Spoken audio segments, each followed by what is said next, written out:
Hi, வணக்கம். நான் Raghava Lawrence பேசுகிறேன். இன்றைக்கி ரொம்ப சந்தோஷமான நாளுங்க. என்னுடைய 20 வருஷத்துடைய கனவு இன்றைக்கி நினைவாக இருக்குது. அதை உங்கள்கிட்ட ஷேர் பண்ணலான்னு தான் இந்த வீடியோ. இந்த சமுதாயத்தை நம்மளால் முடிஞ்ச அளவுக்கு கொஞ்சம் மாற்றணும் அப்படின்னா எனக்குள்ளே ஒரு 20 வருஷத்துக்கு முன்னாடி தோணுச்சு.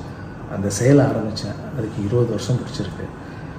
நடந்து முடிஞ்ச தமிழ்நாடு சட்டமன்ற தேர்தலில் தளபதி விஜய் அவர்கள் திருச்சி கிழக்கு அண்ட் பெரம்பூர் அப்படின்னு 2 தொகுதிகளையும் ஜெயிச்சு முதல்வராக பதவியேற்றிருக்காரு.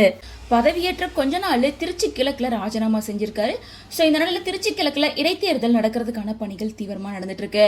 ஸோ தாவேகா சார்பில் நடிகர் ராகவா லாரன்ஸ் தான் திருச்சி தொகுதியில எம்எல்ஏவா போட்டியிட இருக்காரு அப்படின்னு பல தகவல்கள் சோசியல் மீடியால வைரல் ஆயிட்டு இருக்க நிலையில இது குறித்து ராகவா லாரன்ஸே பேசியிருக்க ஒரு பிரஸ் மீட் ஒன்று இப்போ சோசியல் மீடியால வைரல் ஆயிட்டு இருக்கு. அதாவது முதலமைச்சர் விஜய் அவர்கள் திருச்சியில ராஜினாமா செஞ்சதுக்கு அப்புறமா திருச்சி கிழக்குல யாரு போட்டியிடுவாங்க அப்படின்றது கேள்விக்குறியா இருந்தது.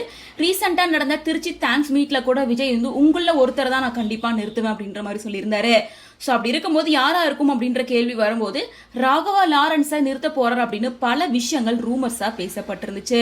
ஸோ இந்த நிலையில எதுக்காக விஜய் இப்படி ஒரு முடிவு எடுத்திருப்பார் அப்படின்னு பார்க்கும்போது அவர் மாற்றுத்திறனாளிகளுக்கும் நிறைய கஷ்டப்படுற குடும்பம் ஏழை குடும்பம்னு சொல்லி பார்த்து நிறைய உதவிகளை தொடர்ந்து செஞ்சுட்டு இருக்காரு. ஸோ அப்படி ஒருத்தரை எம்எல்ஏவா நிறுத்தினா கண்டிப்பா அவர் வெற்றி பெறதுக்கான வாய்ப்பும் இருக்கு. அந்த இடத்துக்கு அவர் தான் தகுதியா இருப்பாரு அப்படின்னு யோசிச்சிருக்கலாம். அது மட்டும் இல்லாம தளபதி விஜய் அவர்கள் சிஎம்மா ஜெயிச்சதுக்கு அப்புறமா மக்கள் தீர்ப்பே மகேசன் தீர்ப்பு அப்படின்னு சொல்லி தளபதி விஜய்க்கும் தாவேகா கட்சிக்கும் ஆதரவா ஒரு long poster Raghava Lawrence share பண்ணியிருந்தாரு. ஸோ அதனாலதான் அவரை சூஸ் பண்ணியிருக்கிறதா சொல்லப்படுது. இன்னொரு பக்கம் ரீசெண்டா அண்ணாமலை புதுசா ஒரு கட்சி ஆரம்பிக்கிறதா பேச்சுவார்த்தை போயிட்டு இருந்தது. அதுல மறைமுகமா சூப்பர் ஸ்டார் ரஜினிகாந்த் அவர்கள் ஆதரவு கொடுக்கறதா பல டாக்ஸ் போயிட்டு இருக்கு. ஸோ இது எல்லாமே பேச்சுவார்த்தையில இருக்கனால ராகவா லாரன்ஸ் டிவிகே கட்சிக்கு ஆதரவு கொடுப்பாரு அப்படிங்கிறது கேள்விக்குறியா இருக்கு. ஏன்னா ராகவா லாரன்ஸ் ரஜினிகாந்தோட ஹார்ட் கோர் ஃபேனா இருக்காரு. அப்படி இருக்கப்ப அவர்கிட்ட ஆலோசனை இதை பத்தி கேட்டிருக்காரு. பட் என்ன முடிவெடுத்திருக்காங்க அப்படிங்கறத இன்னும் கிளியரா சொல்லல. ஆனா சூப்பர் ஸ்டார் ரஜினிகாந்த் அவர்கள் அண்ணாமலைக்கு சப்போர்ட் பண்ற மாதிரி இருந்தா கண்டிப்பா அவரு விஜய்க்கு சப்போர்ட் பண்ண முடியாது. ஸோ அவர் என்ன முடிவெடுப்பார் அப்படின்றதுலாம் ஒரு பக்கம் இருக்க, இன்னொரு பக்கம் அவர் கொடுத்திருக்கிற ஒரு பிரஸ் மீட் ஒன்று சோசியல் மீடியால வைரல் ஆயிட்டு இருக்கு. அதுல அவர் என்ன சொல்லியிருக்காருன்னா, மக்களுக்கு உதவி செய்யணும் அப்படின்ற எண்ணம் மனசுல இருந்தா போதும், அது நம்ம எங்க இருந்தாலும் பண்ணிட்டே இருக்கலாம். ஒரு பதவியில இருந்து பண்ணணும் அப்படின்ற எந்த அவசியமும் இல்ல.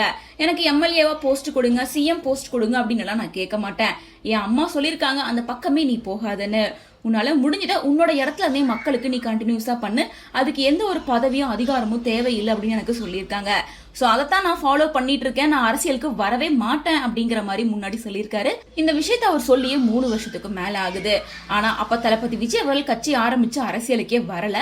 இப்ப தளபதி விஜய் அவர்கள் அரசியலுக்கு வந்ததை இவர் ஆதரிச்சிருக்காரு அப்படின்றனால கண்டிப்பா விஜய்க்காக அரசியலுக்கு வருவாரு அப்படின்ற மாதிரியும் இருக்கு. ஃபைனலா ராகவா லாரன்ஸ் என்ன முடிவெடுக்க போறார் அப்படிங்கறத வெயிட் பண்ணி தான் பார்க்கணும். பெரம்பூரா இருக்கட்டும், திருச்சி கிழக்கா இருக்கட்டும், எனக்கு 2 கண்கள் மாதிரி. அதனால வரப்போற இடைத்தேர்தல்ல உங்க வீட்டில் இருக்கிற ஒருத்தரை உங்கள ஒருத்தரை தான் வேட்பாளராக நிக்க வைக்க போறோம்.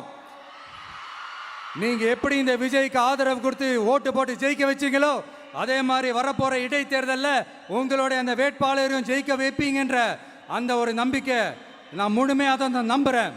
உங்களுக்காக எல்லா விஷயத்தையும் நான் பார்த்து செய்வேன். ஊழல் இல்லாத, லஞ்சம் இல்லாத ஒரு ஆட்சியை நான் கொடுப்பேன்.